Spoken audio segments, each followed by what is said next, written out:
There's this false idea that we're supposed to have a healthy professional distance. But if you sat with someone's trauma, their grief, held their tears, walked with them through recovery or rupture or loss, you are bonded. And when that person dies, it is a loss. It doesn't matter if you've seen them for 3 sessions or 3 years. It doesn't matter if the death was expected, sudden, violent, or even self-inflicted. You knew them in an intimate, powerful way, and that connection deserves space. Welcome to Grief is the New Normal. I'm Dr. Heather Taylor, a licensed psychologist and grief specialist, here to help change the conversation about grief and build community and connection while we all adjust to this new normal we are living in. This podcast is for you if you are grieving or if you are supporting someone in a season of grief. I'm glad you're here. Hey friends, welcome back to Grief is the New Normal. I'm Dr. Heather Taylor, and today we are continuing our series on grief in the helping professions with an episode that can be a little tricky, right? Today's topic is what happens when a client dies, emotionally, logistically, legally, relationally, because this is definitely something we are not trained to navigate. It's whispered about or glazed over in an ethics class, and yet when it happens, it rocks you. So in this episode, we are unpacking the emotional impact of losing a client, what we can and can't do legally, HIPAA, boundaries, documentation, whether we attend funerals or send cards or connect with the families, and how to hold your own grief in a field that doesn't always hold you back. So let's get into it. The death of a client is personal, even if it's professional. There's this false idea that we're supposed to have a healthy professional distance. But if you sat with someone's trauma, their grief, held their tears, walked with them through recovery or rupture or loss, you are bonded. And when that person dies, it is a loss. It doesn't matter if you've seen them for 3 sessions or 3 years.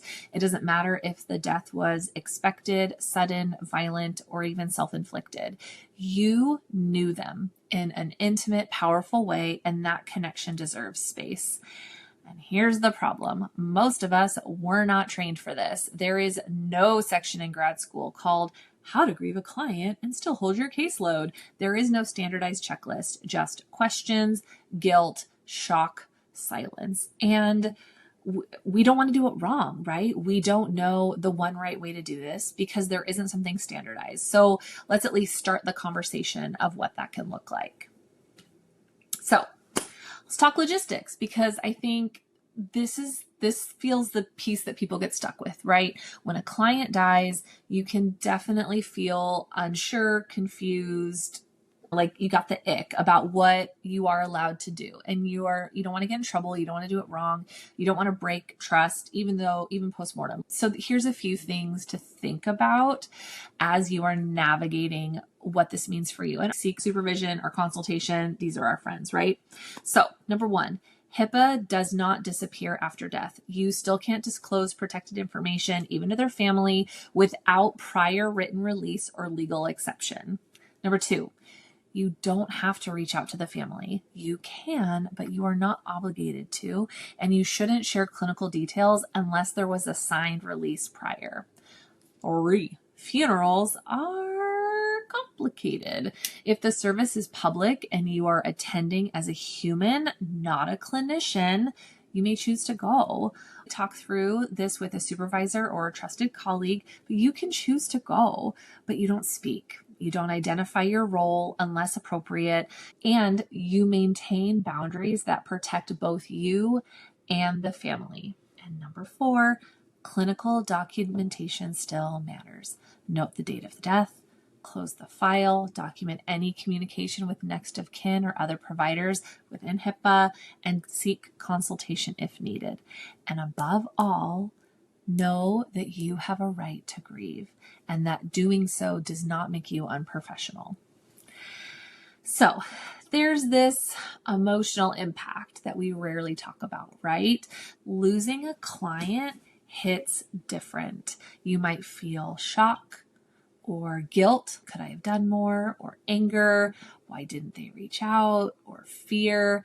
Am I still safe doing this work? You might feel some numbness or compassion fatigue, or even the resurfacing of your own grief history, right? Like we talk about how grief compounds, and when we have newer losses show up, it can activate those previous losses we've experienced. You might notice some of your old grief stories showing up. You also might even feel relief and then feel shame about that relief. And all of that's normal. None of it means that you are failing. It means that you were affected, you were impacted, and of course you are. You cared, you invested, you held them, you held their stories, and now you're carrying a grief that no one outside of the profession understands. So, what does that mean moving forward? How do we support ourselves in that aftermath? And here are some things that I recommend, not as a prescription, no doctor's orders, but just as a practice. And I think the first piece is tell someone, a trusted colleague, a supervisor, a consultation group. Bring that into the space so that your people can support you in navigating this. There is a very small pool of folks that we can share this with, and so let them in. Receive that support. This is very valid grief. This is tricky. This is potentially ethically complicated. Tell someone about it. That supervisor, that consultation group, that peers is important. Number 2, take time if you can. Even one day off matters. And I know these days finances are tough. Insurance business is tricky. Like all of these things impact us, and not all of us have the privilege to take time off from work. We are the breadwinners. We are providing for ourselves, things like that. So even if you can take one day off or half of a day, or build in extra buffers between sessions, maybe, so that you have a little bit of time for yourself, try to just take some time. Number 3, don't self-isolate. Even if no one else from your team gets it, you don't have to do it alone. See if there are other professionals that you know where you can find a space to talk about this. Number 4, ritualize your goodbye.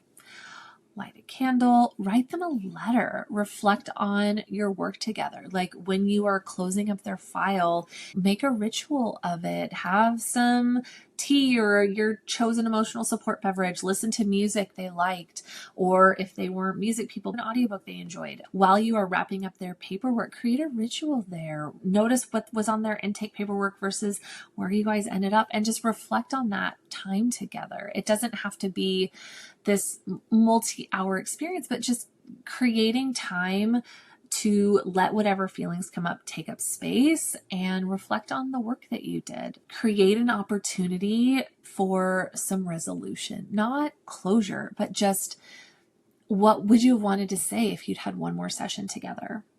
What did you notice change in them? How were you impacted witnessing the work that they did, the struggles they were going through? What comes up for you as you think about that? And then lastly, check in with the rest of your caseload. And that's not in a, hey y'all, one of my other clients died, but more of a, are you able to hold others right now? Do you need to adjust? Are there certain diagnoses or challenges that are more activating than others? What are you needing to continue doing the work that you do, and hold space for that? And if you're in private practice and grieving, you are allowed to say, I'm taking this week off to grieve the loss of a client. You can communicate that. We can send a generic email to our caseload. We don't have to justify needing to take time off to grieve. Yeah, we don't have to over-explain that or over-justify that. So as we start to wrap, again, these are little short mini-sodes. So some closing thoughts for this topic. Again, the death of a client isn't just professional, it's personal. Grief and ethics can coexist, so can boundaries in humanity. And you are allowed to hold this with care, with pause, and with support. So here is your reflections for the week. 1, if you've ever lost a client, what did you need that you didn't receive? Number 2, if you are supporting a colleague through client loss, how can you show up for them in practical ways? And if you need some suggestions, there's an episode way back about how we can show up as friends if we're a listener, a doer, or a distractor, that respite friend. So feel free to check that out if you're needing some inspo.